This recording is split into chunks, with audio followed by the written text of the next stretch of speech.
El día de ayer se estrenó en varios países El Venoso, vamos a por el Carnoso.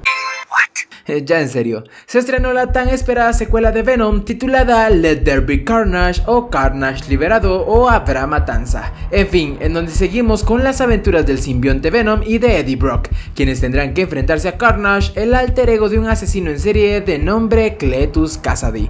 Pero, ¿será esta secuela mejor que la primera? Hey, ¿qué onda? Hoy te traigo mi opinión sin spoilers de Venom 2 Carnage Liberado.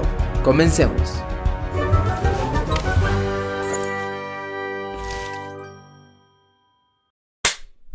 Para empezar, la película visualmente está bastante bien, desde los efectos visuales hasta los diseños de Venom y Carnage, que son bastante buenos. ¡Es horroroso! ¡Está increíble! Si bien hay escenas que se me dificultaba ver por ser oscuras, pero eso es un problema de mis ojos, no interrumpe la experiencia y se puede disfrutar del espectáculo que se nos está presentando. La música se complementa bien, teniendo melodías de piano que se sienten tétricas y música más épica que recuerda a Spider-Man y que eleva más la batalla entre estos dos aliens. Estamos ante una secuela que sigue manejando la comedia con la acción, lo cual es una fórmula efectiva para que una película se sienta dinámica y fluida, ya que siempre hay alguna broma o momento de acción que te mantiene atento. Realmente hubo algunos chistes o momentos cómicos que funcionan de manera genial para sacarte una risa, así como también momentos de mucha acción y llamativa en cuanto a sus efectos. Aquí quiero resaltar la batalla dentro de una iglesia que realmente me gustó y un encuadre frente a un ventanal que se mira hermoso.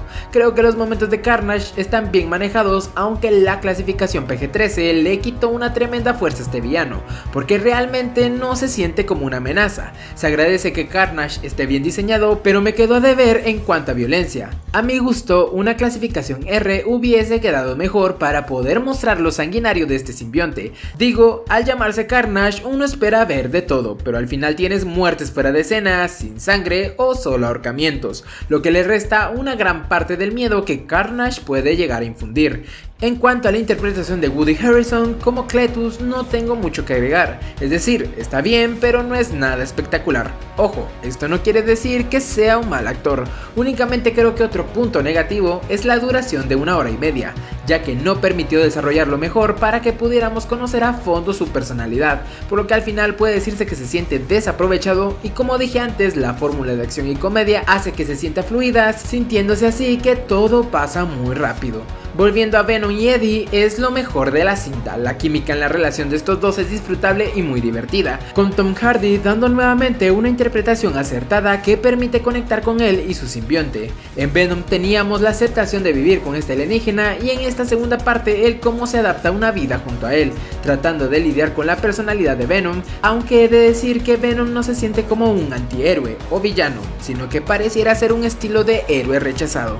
La historia de la película no está mala, pero hay cosas que resultan demasiado fáciles, no hay ningún giro de trama que nos sorprenda, por lo que puede decirse que es un guión muy plano que funciona para hacer una continuación, pero que no presenta nada nuevo. Ahora bien, hablando de lo que es, la mayoría veremos esta película porque queremos ver acción y la hay. La pelea entre ambos se disfruta bastante y como dije anteriormente, visualmente está muy bien logrado. Con respecto a la pregunta, ¿es Venom 2 mejor que su antecesora? En mi opinión no lo es, debido a que Carnage no se siente como una amenaza y no presenta nada nuevo. Creo que la película pudo haber dado para más, pero se fueron por una vía más segura siguiendo una fórmula que acaba funcionando. Aún así, Venom 1 sigue teniendo ventajas como la sorpresa del simbionte nuevamente en la gran pantalla con un mejor diseño a lo que fue en Spider-Man 3 y lo interesante de conocer la relación con Eddie y cómo estos podían llegar a funcionar juntos. Mi recomendación sería no tomar la película tan en serio y sin expectativas altas, únicamente si la quieres ver en el cine, ir con la mentalidad de pasártela bien y disfrutar de lo que la cinta muestra, y aunque ya todos sepamos cuál es la escena post créditos, quedarte a verla ya que realmente es una escena que abre la puerta a muchas posibilidades para aprovechar más a Venom en el futuro. Es así como Venom 2 se convierte en una buena opción para pasar el rato este fin de semana.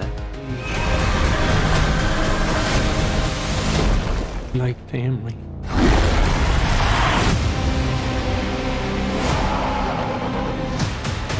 Y esto fue todo por hoy. Si ya viste la película, puedes dejar tu opinión en los comentarios o decirme si tienes pensado ir a verla. Si el video te gustó, dale me gusta y compártelo con tus amigos para ayudar a este humilde canal. Suscríbete si aún no lo has hecho y activa la campana para que no te pierdas ninguno de mis próximos videos. Mis redes sociales están en la descripción para que puedas seguirme y ver qué estupideces ando haciendo. Esto fue todo por hoy, qué lástima, pero adiós, hasta la próxima.